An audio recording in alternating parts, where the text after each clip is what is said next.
to get started at the very beginning.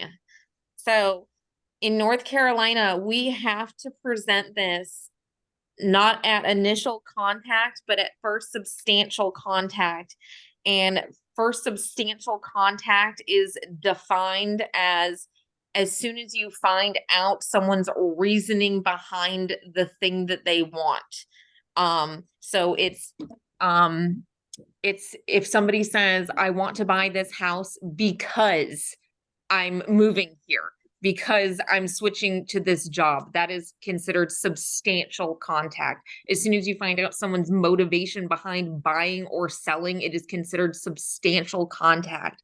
And you have to give them this working with real estate agents. And this is the Q&A for working with real estate agents. And you have to present the actual working with real estate agents I gotta shrink this. I'm sorry.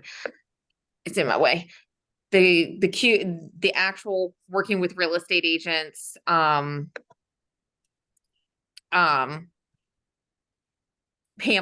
to them. Okay. And you have to go over it with them. And it is quite lengthy, and you have all of these disclosures that you have got to go over with your people. And where is our signature one? And we also have the signature one that we have to fill out for. This is our signature page for it. It is not a legally binding contract. You have 7 days to present this to somebody after first substantial contract in North Carolina. And it has to have your license number on it. They do not have to sign it. They do have to acknowledge that you have given it to them in writing, though.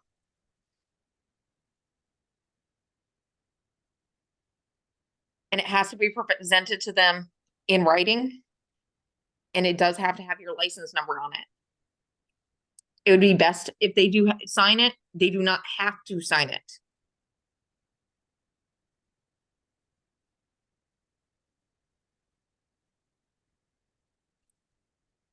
So I'm doing my CEs online, like in a class setting, and the instructor said that if your client is like buying a FSBO, then you still need to present that to the owner seller. Correct. That was interesting. And there's one, yes, there's also one for sellers as well, because anytime you have to present this to anyone in a transaction, even if they're going to be unrepresented by you. If they are going to be an unrepresented party, you have got to present working with real estate agents disclosure. There is a disclosure for working with real estate agents for sellers and working with real estate agents for buyers. And you have got to go over it with them in detail. There is a Q&A. What does it mean? What a buyer has to have. You need to know this. You need to know the different types of agencies that you're going to go through. And it has to be at first substantial contact. It's not initial contact, because if it was an initial contact, that would mean everybody you meet in a coffee house, you would have to present this to. Everybody you told you were a real estate agent, you would have to present this to. Once they divulge details about their life and or need to buy real estate. So what type of information determines at that point? Oh, I need to sell my house quickly because I got a job transfer. I need to sell my house because I'm getting a divorce. Financial information, family information, job information. I lost my job. I need to sell the house quick. Requirements, stuff like that. Specific needs. Is it required? Do you have to review it for all real estate transactions? Technically, no, but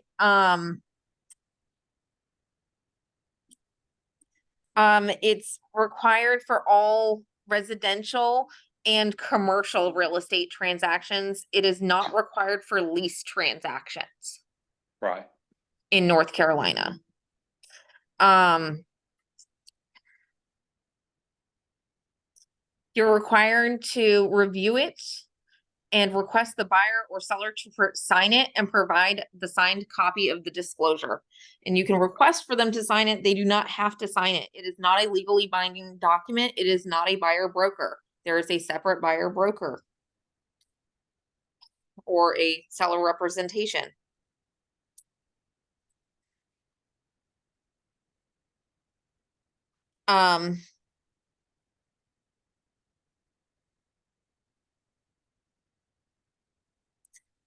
You don't have to, you're checking the boxes on this one on what kind of representation they want.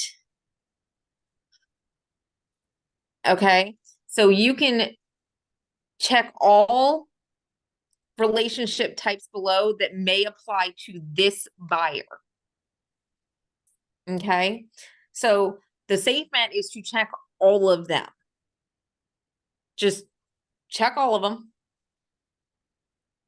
And obviously our brokerage doesn't allow dual agency, but cover your tail. You know what I mean? So, but it's up to your buyer on how they want to be represented. They might not want you to represent both parties. They might want the firm to represent both parties. They might not want to be an unrepresented party. They might want their own agency entirely. They might want you to represent them and them solely. It depends on what type of representation that person wants you to give them, which is why you have that Q&A. And it is their right to refuse to sign that piece of paper. And I have had a lot of people, especially recently, refuse to sign it. But I do need them to acknowledge that they received it in writing inside of those 7 days. I have signed it. I have presented it to them, and they have acknowledged that they received it, and it has my licensing number on it. Do you get them to respond, like if they refuse to sign it, and will that suffice in an email saying, hey, we refuse to sign it? Yes, I have gotten them to say they received it and that they're not comfortable signing it at this time. As opposed to them writing that on the actual document. Correct. Okay, I right, just get because I'm them to thinking that would be a respond real to the- pain if you had to have it actually signed on the document. Correct. Okay, I would prefer them to write that on the document. right. You can't really get them to write that on the document. But in our office, you just load it to our broker minutes as record. Yes, and but if there's a complaint to the North Carolina Real Estate Commission, the first thing that they're going to ask for is this. Right. And if you don't have it, they're already going to find you in the wrong because you didn't do this. I'm just curious, what are these people's reasons for not wanting to sign it at all? Well, even though that it says right here, this form is not a contract, signing this disclosure only means you have received it. People think that it is still going to somehow bind them to you. Okay. So for the skittish people, that's why they're doing it. Yeah. For the most part. It does kind of weed them out though. I'm not gonna lie, it has kind of kept me from wasting my time. Sure. With the looky-loos. Like if somebody doesn't want to just sign this piece of paper so that I can be like, hey, I have to present this to you. Can I present this to you? Can we go over this? And like, let me get your name, email address so that I can fill this out. How do you want your name to appear on this? Yeah, and if they're not going to cooperate at that and they don't want to cooperate for that, I'm not going to waste my drive all the way to go show you something. I agree. It does. It is a time saver in that sense. Now on the other foot, sometimes when you get in front of people, you can build a little bit more rapport with them, and then get them to sign it. And you know what I mean? Like, it's kind of a trade-off. Because sometimes when you can get in front of a lead, you can, you know what I Oh, mean? yeah. Turn Yeah. the table a little bit. Right, as opposed to like, But- here's this document and they haven't even met you face to face yet. In Virginia, we're supposed to, Lucy can tell you, in Virginia, we're supposed to be getting the buyer broker signed before we cross the threshold anyways, even if it's Right. just for that one house. Right. But, North Carolina is really, really serious about it, like Yeah. you better be checking to make sure that that seller is going to accept seller sub agency if you cross that threshold. Before you cross that threshold. So anyways, so we've got a whole load of disclosures here. We've got offer and acceptance, about how we have to go through, and these are all uploaded into Brokerment for you guys. This is all in Brokerment. When you create your transaction, these go out. If you create a transaction in Brokerment, and I can show you how to do it. These are in your do not split. So this goes through all your lead paint disclosure, exactly how everything works. These are all of your offer and acceptance. North Carolina is really good about having all of these together for you, to kind of answer all of the questions to your buyer ahead of time. So that there's no questions when it comes time to get everything moving. You've even got your, due diligence, which is always a fun one. See. Ooh. All right, so let's see what we got here.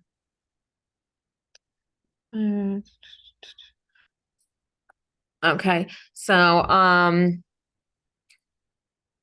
when must a broker have a buyer agency agreement with a buyer? Before showing the property, the broker and buyer must come to an agreement on how they are going to work together, either under an oral or a written buyer agency agreement or an unrepresented customer. And an oral buyer agency agreement is always non-exclusive. You cannot have an exclusive oral agency agreement in North Carolina. So you got to get them in writing. And we have all of these for you right here. Let me make them big for you.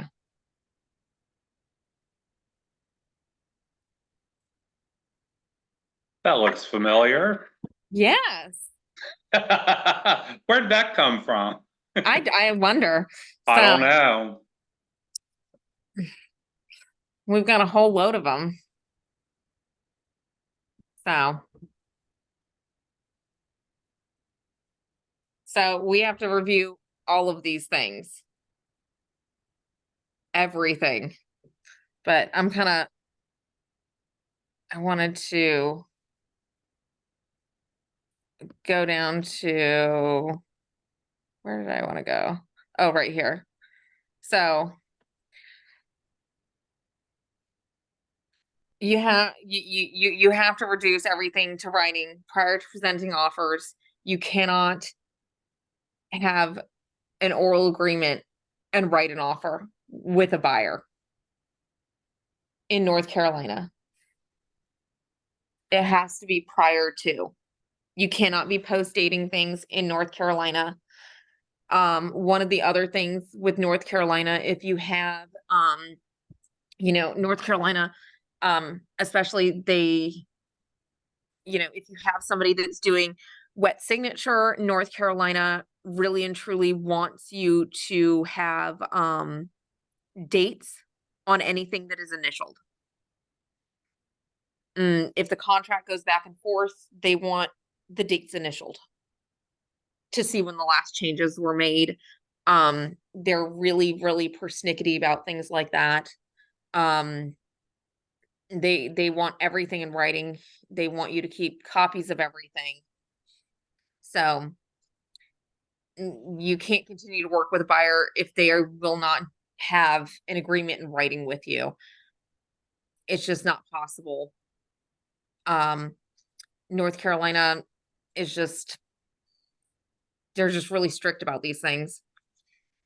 And you can't have an open-ended, no termination date agreement with your buyers. You can't have automatic agency renewal. North Carolina is also an attorney state, which is why we have our lovely Sandra. We can't give them any kind of legal advice whatsoever. We cannot recommend how they take title. We cannot interpret any kind of subdivision covenants. We cannot interpret HOA guidelines. We cannot, we can't. So if the buyer gets a condo resale package, we cannot like help them interpret what it's saying. They strictly have to go to the attorney for that advice. Correct. Okay. That is correct. The only thing that we can recommend to them is that they go to the attorney.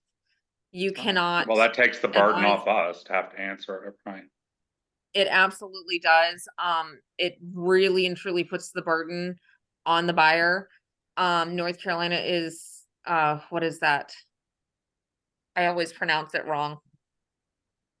Caveat emptor, buyer beware. Thank you. Yep, it is. Well, it and is it's good because then that makes them invest, because so many times they just sign the documents as received and haven't even gone over. Even though it is, North Carolina still puts a huge burden on the agent still. Like, we have a lot of responsibility to investigate and not misinterpret things, even though it is an attorney state and we're not allowed to interpret a lot of things. There's still a lot of things that we are responsible for investigating, like zoning and highways and things that they feel that we are responsible for knowing.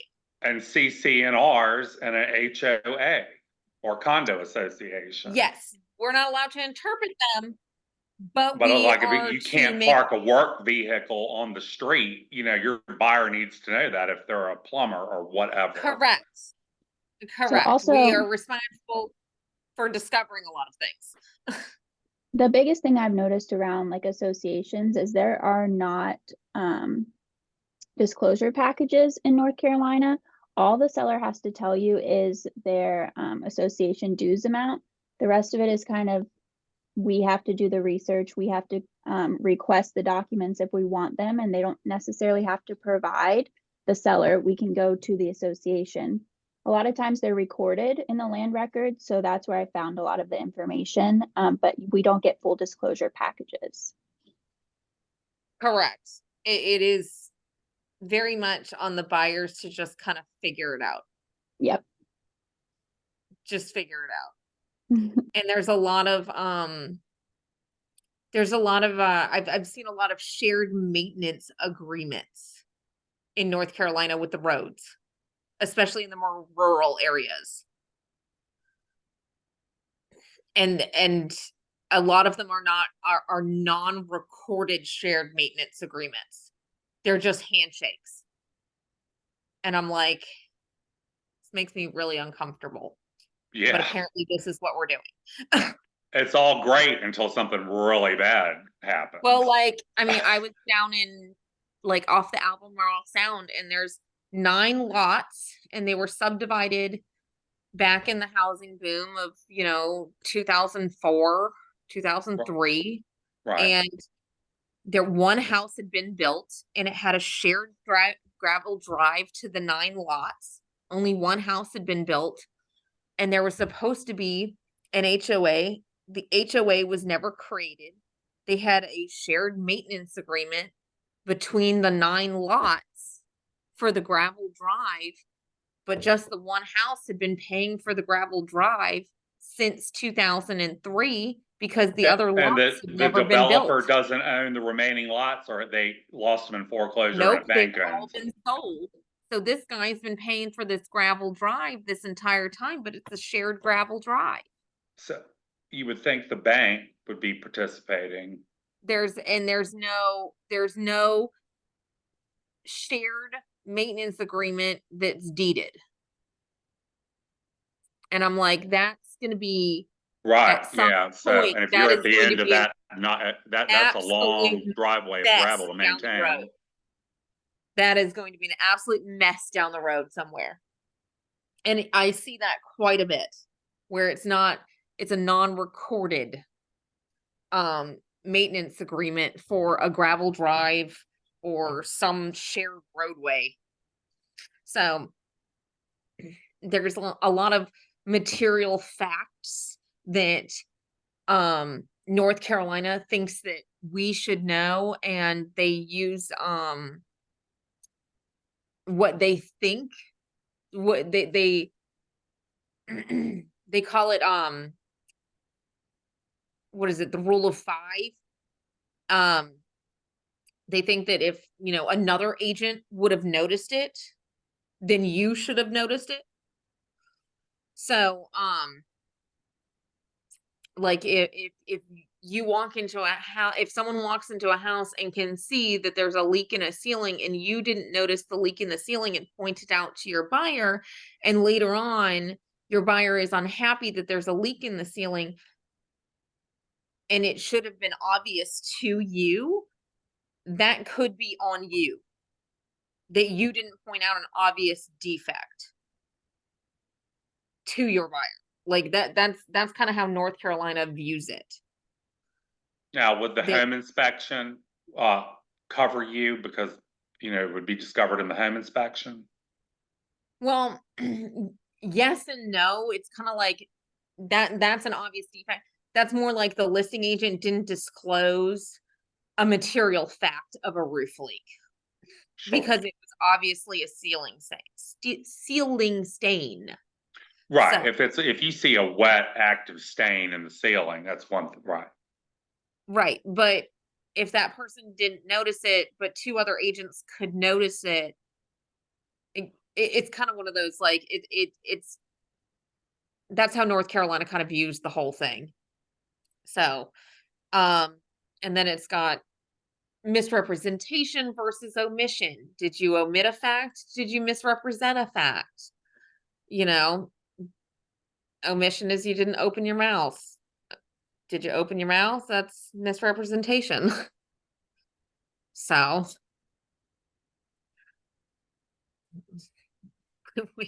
it gets a little fun in North Carolina. Not gonna lie.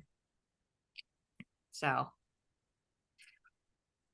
North Carolina is the same as Virginia in the sense of sex offenders. We are not allowed to tell people where they live.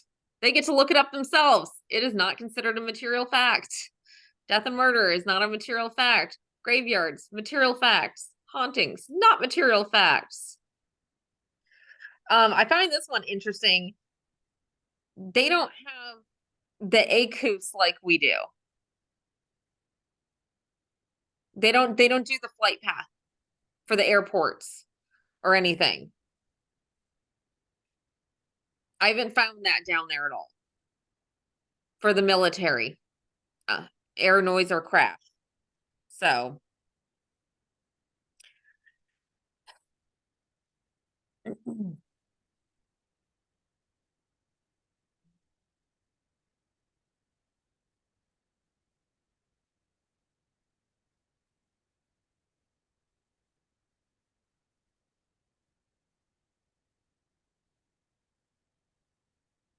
Are you still there, or did we lose you? oh yeah, no, I'm still here. Oh, I'm sorry. okay, I'm just,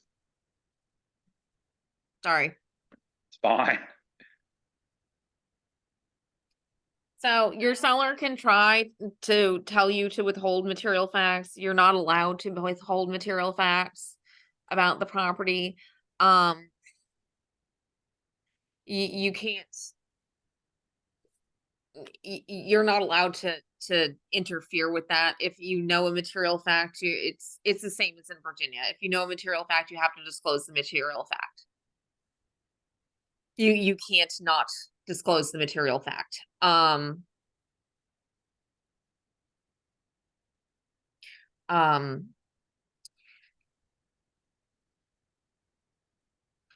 You can't withhold the fact that the buyer can't close on the house. You can't, none of those things. It's not possible. You have to tell the truth. Again, caveat I can't pronounce that word for the life of Caveat me. emptor. Emptor. I can't get that one out.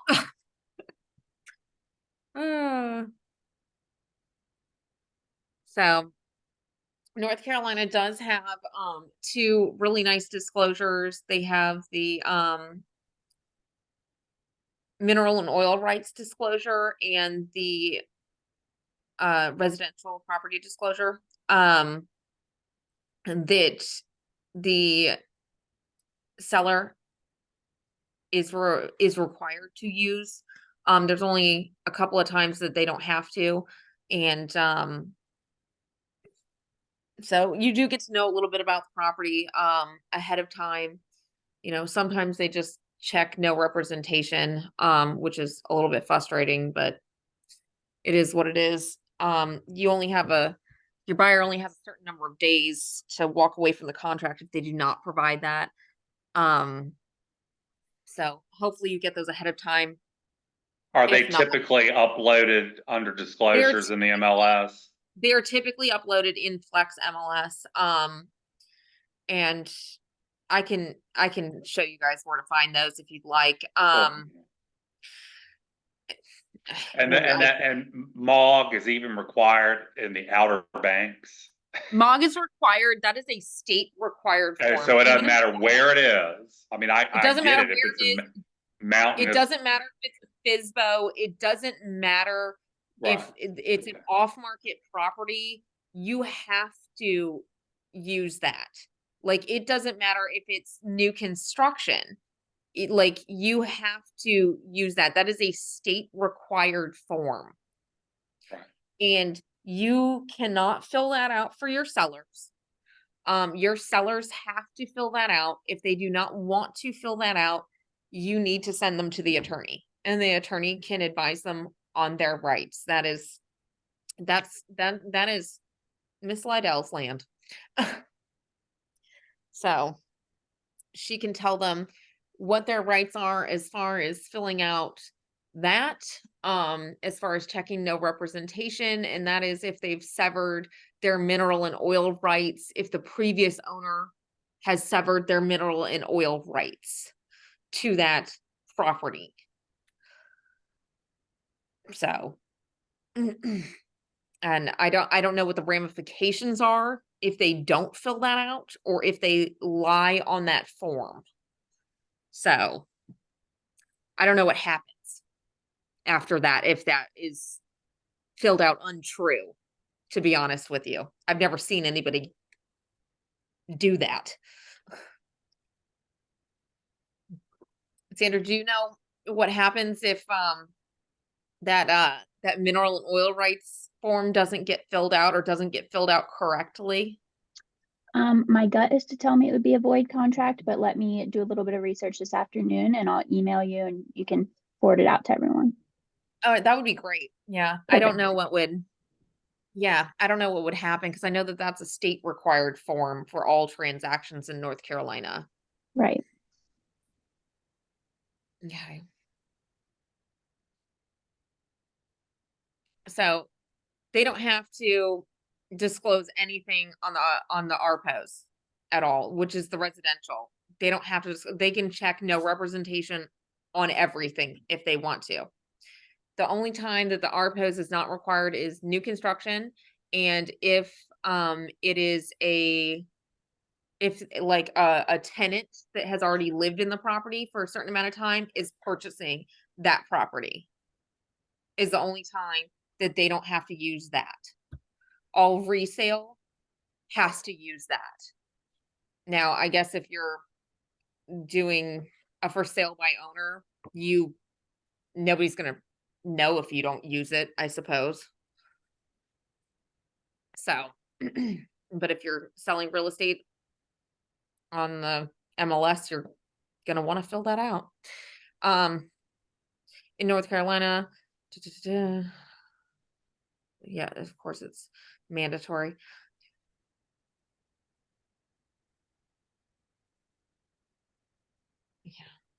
Yeah, we don't get to say as is in North Carolina because nothing is as is. You're supposed to, if a property is damaged in North Carolina, like the seller knows that if the seller used plywood to repair a wall and knows that the crawl space is damaged behind it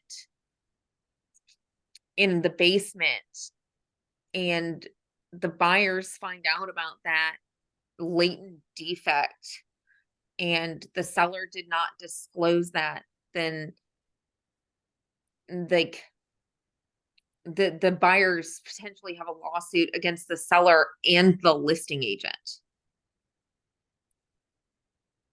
So North Carolina puts a lot of burden on the listing agent to ask the seller to do the right thing, if that makes sense.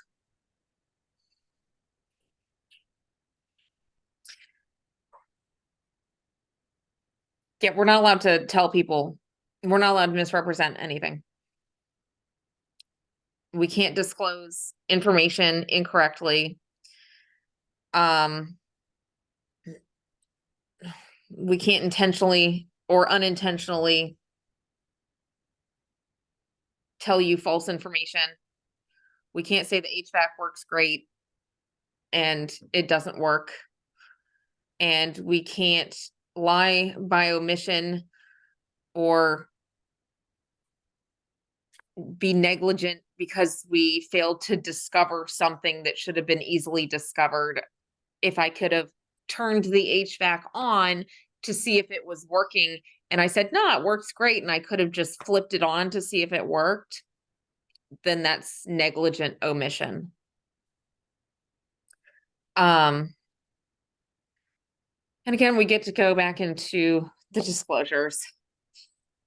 It's required. Again, we try to be accurate. Now we're obviously not asking them to go back through their entire memory. Again, if it's an estate, they're mostly going to just check no representation, because unless you actually know something about this property, you don't know. Like, but if you know what age the roof is and what material it's made of, then fill it out, and it has to be completed by the seller. You cannot complete it for them, which means that they need to fill it out, which means that you need to, like, if we're going to put it into the electronic system, you need to put optional check boxes on it for them. You cannot check the boxes, which means you cannot ask them the questions, check the boxes for them, and then send it to them for signature. They have to physically check each box themselves. They have to fill it out. You cannot fill it out for them at all. Can you send it to them electronically? You can, but you have With to the with the designated spots for them to click on? Yes, you can, but you have to put optional check boxes on every single option Good grief. if you're going to do it that way. The easiest way to do it, honestly, is to just print it out and let them do it by hand. And then just email it back to you. Yep. And then have them electronically sign it. Because it is a long form, and it has, I think it has almost 200 check boxes on it. Oh gosh, right. Yeah. So, and I was gonna kind of go over it today, but I mean, we've only got an hour and it is quite long. Okay. That's another so day. this says that the buyer doesn't receive the RPOs and MOG disclosures before the property is shown. You can absolutely pull them out of the MLS prior to showing the property if you have a signed buyer broker. If you have a signed buyer broker, you can absolutely pull those out of the MLS and look at them. Because if it's got things disclosed on it that your buyer has said, I don't want these things on a house, then that's going to give you, that might give you information that would take this house out of your buy, like your buyer might not want that house because of the things that are disclosed. Why would that to me makes no sense. Like, prior to being shown the I think it makes sense that it's a disclosure.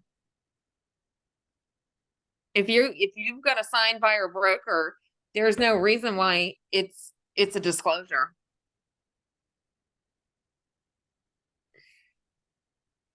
Okay, so your buyer has 3 days to rescind the contract, okay? And remember that, because nowhere in the contract does it state that they have 3 days to rescind if they don't receive the disclosures in time. It doesn't state that anywhere in the contract. You just have to remember that day, that time frame. So if you don't receive those disclosures, you have 3 days to rescind the contract. And once those 3 days are up, you're locked in. The only time you have left to get out of that contract is your due diligence period.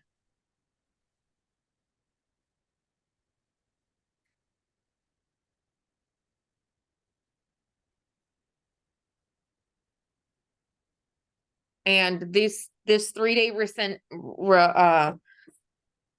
rescind period is like a no harm, no foul period. You get your earnest money and your due diligence back during that period. If they do not provide those disclosures.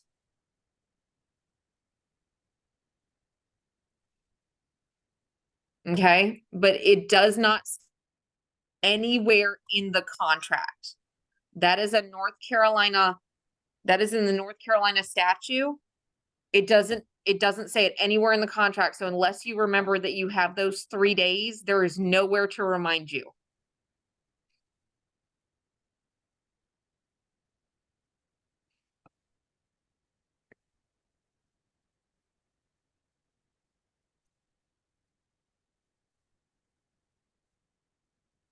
Okay, so anything that the seller puts on those disclosures does not eliminate the requirement for the listing agent or the buyer's agent to discover and disclose.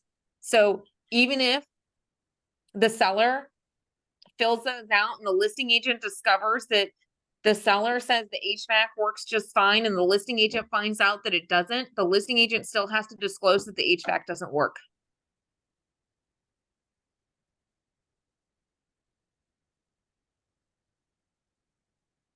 You still have a duty to disclose that.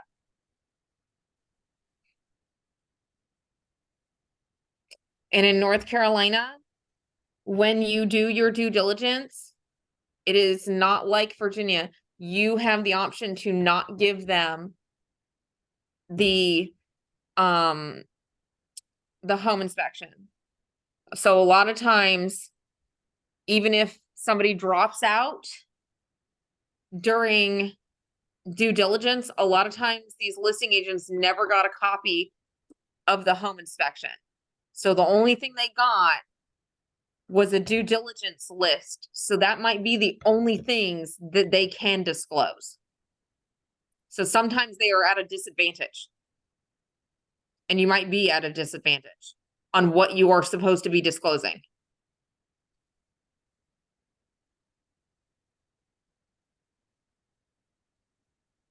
Everyone still hear me? Hello? Yeah, Okay. Making sure I didn't lose anybody. And you're supposed to disclose all material facts regardless of what they put on those forms. So if somebody drops out during due diligence and all you have is what's on that due diligence request form and you don't get a copy of that home inspection, you're gonna have to disclose whatever you got.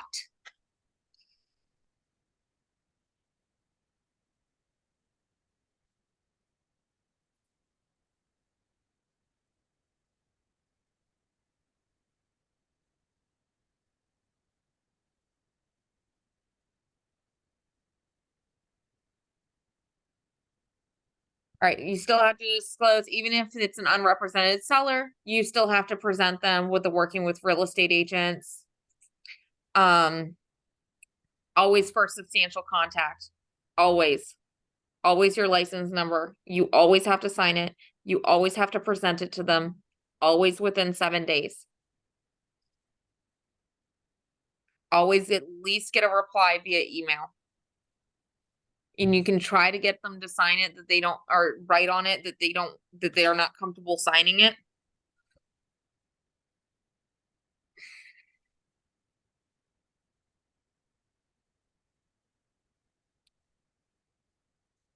You should always get a signed compensation agreement prior to showing a property. Also, if you have not joined the MLS, or if you are not a member of the MLS that you are showing in, prior to showing the property, make sure that you get in writing from the agent how much they're willing to compensate you, because when you send the offer, there is a request for compensation form that is to accompany your offer for outside MLSs, and it is in Brokerment. So if you don't want to join, if you don't think that you're going to do enough business down in North Carolina right away, and you don't want to join Flex MLS right away, but you've got a couple of buyers down there, and you're just using, homes.com, or it's running over into, rain or whatever. Or if you have, one of us pull some stuff for you, make sure you're sending that form with your offer, or you might not get compensated. It has to go with your offer.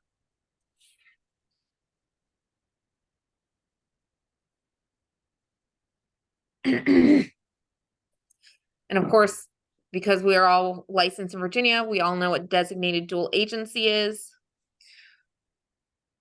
Okay, we don't have a competing broker because, we have our great and wonderful Thomasina.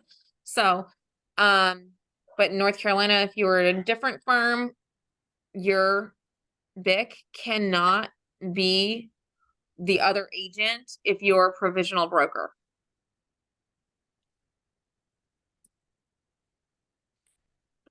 They cannot be, the broker in charge cannot be the other dual agent and be in charge of the agent that is the opposing agent, because they have too much power there's a power shift dynamic. It's not allowed in North Carolina. They have to pass it to somebody else.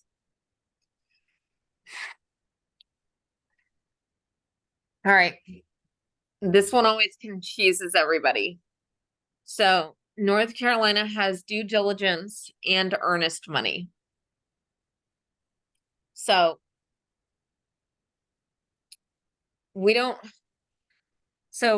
during, everything got crazy during COVID, and I guess we didn't really see it here too much, but, down further south, people were paying really big due diligence fees. Due diligence fees are non-refundable. You don't get them back. It's a check that's made directly to the seller. The only time you get it back is if those disclosures are not turned in those 3 days. If the seller does not provide those disclosures, that is the only time that you can get your due diligence back. Even if you terminate the contract before your due diligence is up, you don't get your due diligence fee back. You get your earnest money back, but you do not get your due diligence back. Well, I guess if the seller defaults on the contract, you get your due diligence back. But if the seller defaults on the contract, then I mean, you're in a fight anyways. Let's be honest. Because the seller wants to sell his property. Doesn't the due diligence fee get applied to the final closing stuff if you go through with the transaction? Yes, yes, it does. So it's not gone money if you finish the transaction. Correct. It's not gone money, but right, but it is paid directly to the seller up front. It is part of the seller's proceeds. So it's taken off the purchase price. It is prepaid to the seller of the purchase price. Does that make sense?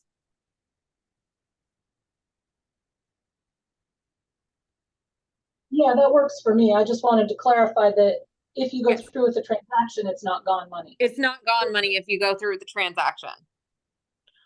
If you go through the transaction, it's not gone money. If the house costs, $350,000 and you pay $5,000 in due diligence money at the closing table, you only owe $345,000 if you finish the transaction and the seller already got $5,000. So everyone's got that? And we are done. We are at time. Thank Anybody you. have any questions?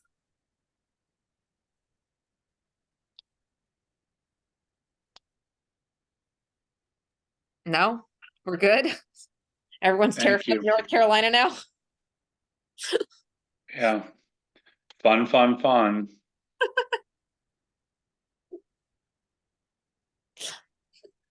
All right. Well, best of luck, guys.